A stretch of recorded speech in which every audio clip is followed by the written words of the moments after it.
bring in a United perspective on this. Joining us from the United Stand podcast, it's Adam Matic this morning. Adam, good morning. How are you? Good morning, Natalie. Good morning, Andy. Good morning, Adam. Yes, we're very good. Yes, we're good. How are you?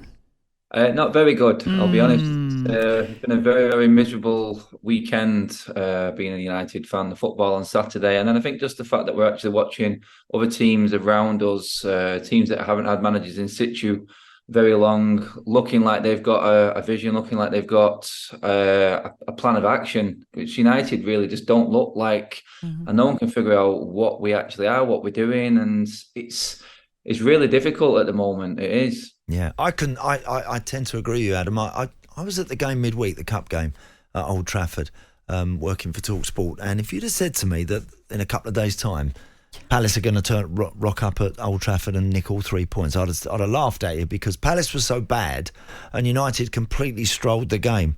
So what on earth has gone on in that couple of days to get a performance like that? I don't know, but that.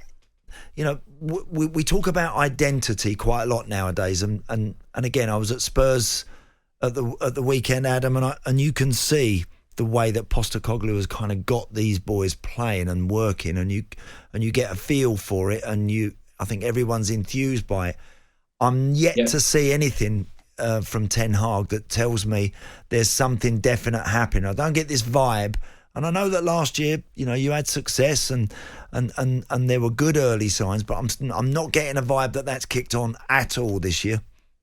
No, that's exactly right, Andy. I remember you talking actually about the Palace game in midweek. I mean, I said after that game, it was like a breath of fresh air. We just had a different team on the pitch. Some of the not so well-known names, the big players weren't playing, and it was just like a free-flowing United side. Yes, it was an understrength, few injuries for Crystal Palace, but it was the way we played which encouraged United fans more than anything. And then a few days later, it goes straight back, like you said, Andy, to us having the ball. And it's 77% possession in a game at home against Palace, and you're only managing to have 4 shots on target in that time. It's a lack of direction. It's a lack of ideas, really, because... Is it a lack of bottle, Adam?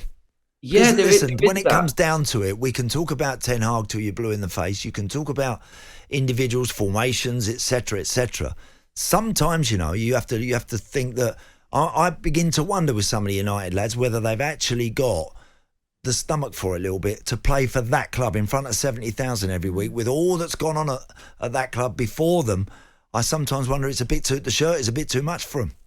100%, Andy, that's where it's going. There are some United fans that are like worrying and questioning Ten Hag at the moment, but the way I see it and what I see in the grounds week in, week out now is I think the United fans have had enough of certain players. They're like, they've seen the same old thing every single season. All United keep doing is sacking managers, bringing new managers in, and it's clearly not working. It's not the manager. Some, yes, they maybe...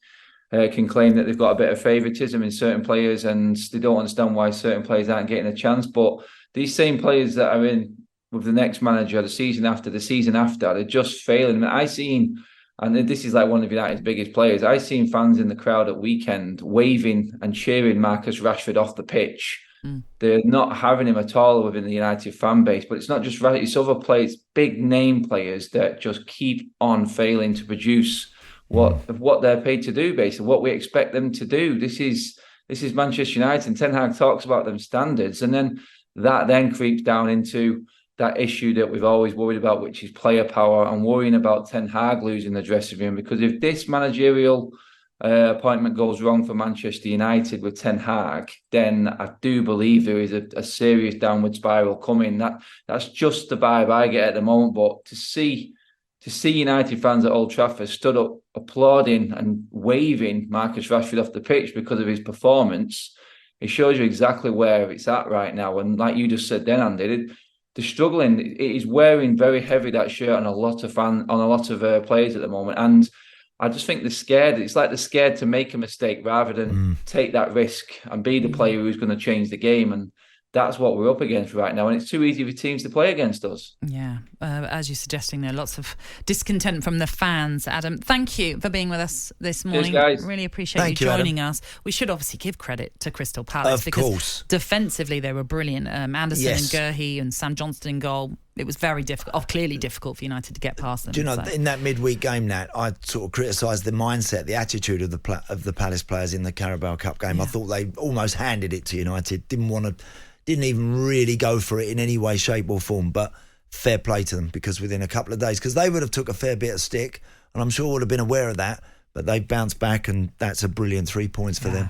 talkSPORT Breakfast, waking you up Monday to Friday morning from 6 a.m. on AM, on DAB, via the talkSPORT app and on your smart speaker. talkSPORT.